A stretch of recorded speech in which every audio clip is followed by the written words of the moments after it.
This is the recording of my learner who is in grade 6. Home Alone by Maria Melaine L. Padon-Hinog. Melissa is a wise and an intelligent child. She knows the difference between good and bad in school or at home. She shows how witty she is. One night she was left alone at home. Melissa, your mom and I will attend a church meeting. Take care of yourself. We already locked all the doors and window for your safety. Remember never to open the door. Someone knocks or you will be in trouble, okay? We will be coming home late for the meeting. Will take long, said his dad. Okay, Dad.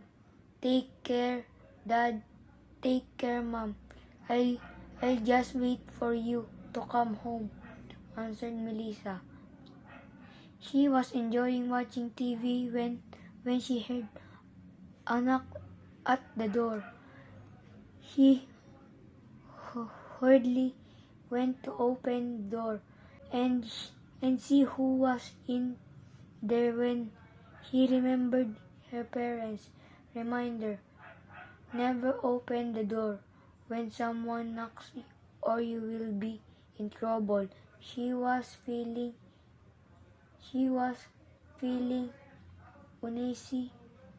uneasy, so she immediately called her parents over the phone and told them someone was at the door. Just calm down. I'll call your uncle Ray to peek out of his window and see who he knocking at our door. Her dad said Uncle Ray is her dad's brother who lives just beside their house. Thank you, Dad. Melissa calmly. Melissa, it's Uncle Ray. Will you please open the door? Melissa heard her Uncle Ray calling for her. When Melissa opened the door, Uncle Ray was standing there together with a man the same age as her there. Come in, Uncle. Come in, sir. Good evening, Melissa said politely. Good evening, Melissa, and thank you, Melissa. I want you to meet your uncle, Anthony, our cousin from Manila. He came directly from the airport. He does not know anyone nor other relatives to spend the night will other than us. That is why he is here at this hour. Uncle Ray said, I'm sorry, Melissa, for scaring you.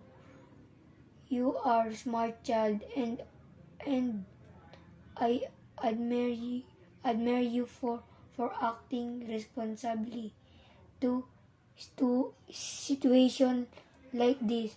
I know that your parents thought you will, said Uncle Anthony. I'm sorry too, Uncle, for not opening our door to you and thank you for understanding, Melissa said shyly. Come on, Uncle Ray and Uncle Anthony, have a seat first. I'll just get something for you to eat. I'm sure Dad will be very happy to see you, Melissa added. Uncle Ray and Uncle Anthony chat with Will, waiting for Melissa's parents to come home.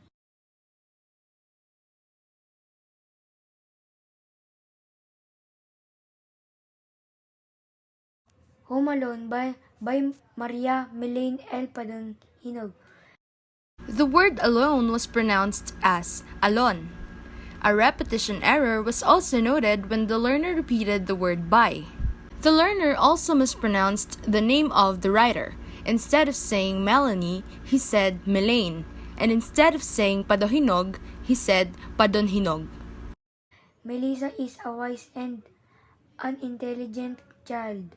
She knows the difference The first syllable of the word difference was repeated.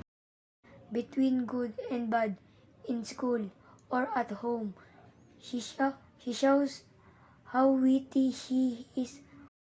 A repetition error was recorded when the learner repeated the pronoun she.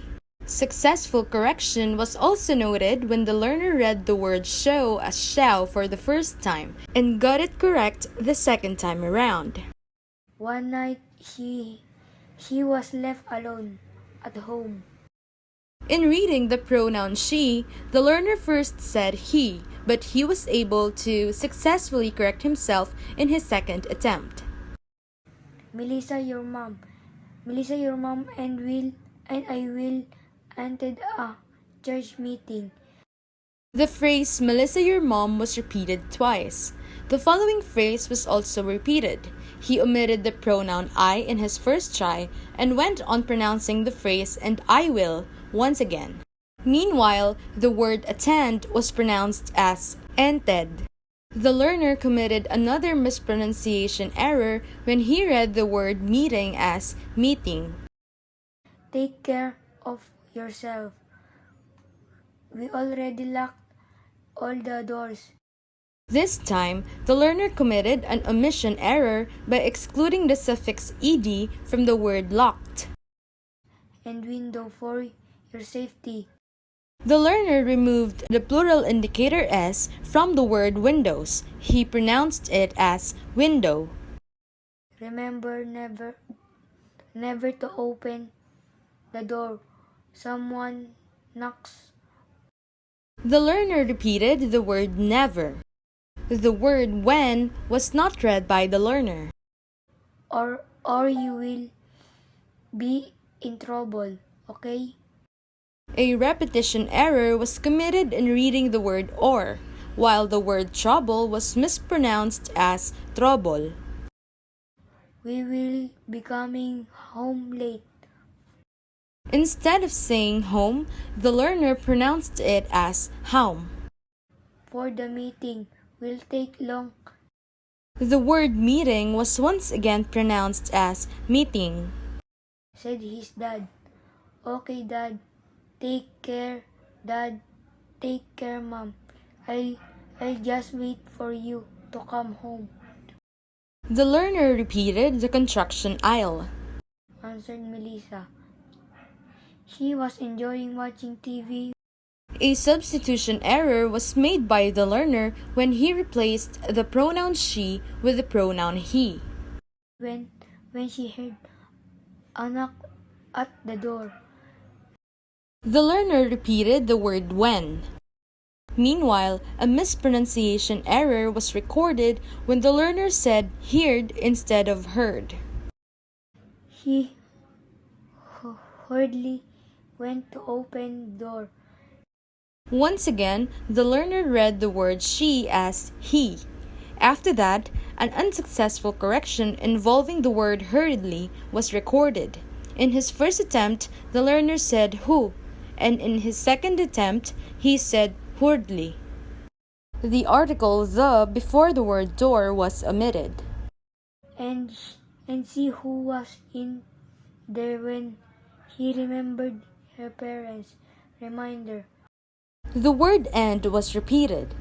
Meanwhile, a successful correction was made by the learner in reading the word see. He initially said shh, and then he corrected himself in his second attempt. The learner said there instead of there. Once again, the pronoun she was replaced by the pronoun he. Instead of saying parentses, the learner said parents. Never open the door when someone knocks or you will be in trouble. The learner said trouble instead of trouble. She was feeling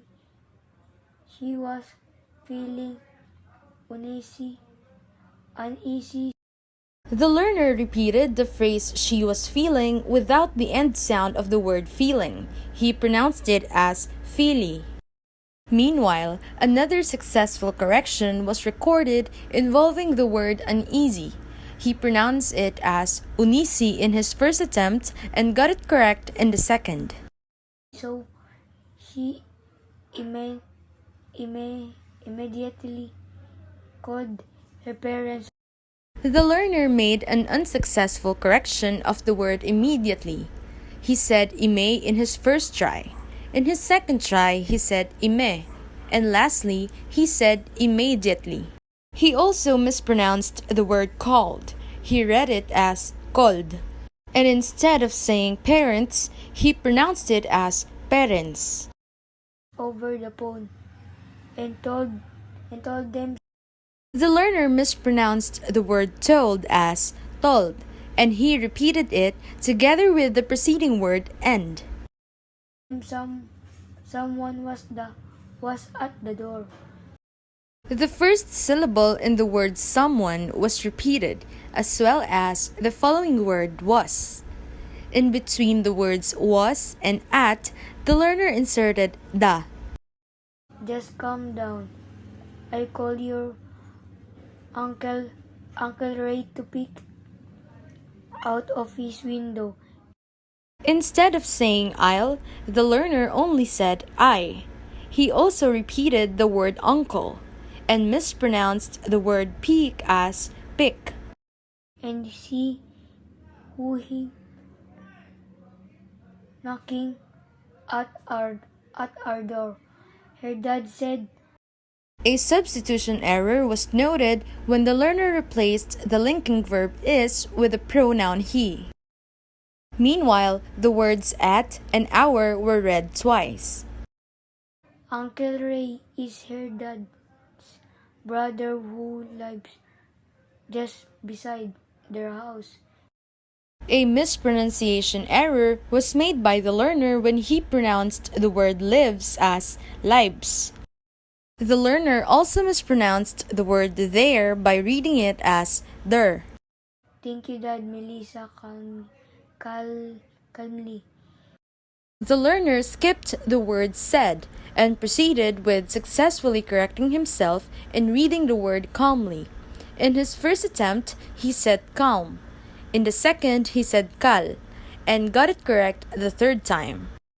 Melissa, it's Uncle Ray. Will you please open the door? Melissa heard her Uncle Ray calling for her. The learner inserted a letter N in the word for, which he pronounced as forn. When Melissa opened the door, Uncle Ray was standing there together with a man. The learner mispronounced the word there as der and the word together as together. The same age as her there. Another mispronunciation error was committed by the learner when he read the word dad as der. Come in, Uncle. Come in, sir. Good evening, Melissa said politely. Instead of saying politely, the learner said politely. Good evening, Melissa, and thank you, Melissa. I want you to meet your uncle, Anthony. The words I and want were repeated. And instead of saying Anthony, the learner said Anthony. Our cousin from Manila. He came directly from the airport. Instead of saying directly, the learner said directly. He also repeated the article the.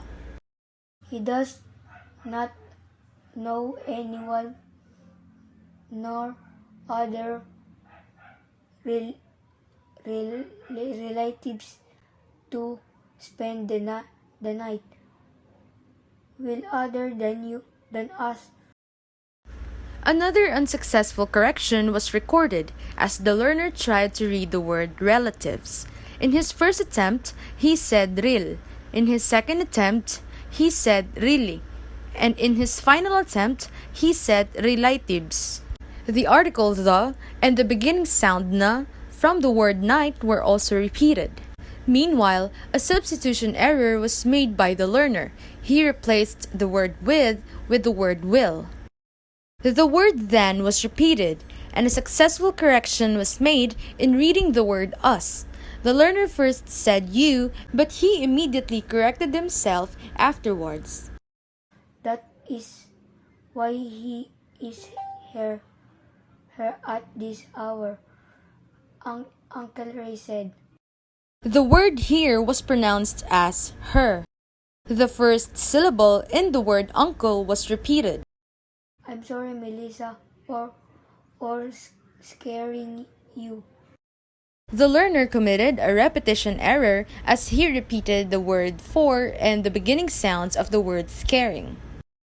You are a smart child, and I admire you. The article the was skipped by the learner, and he repeated the word and.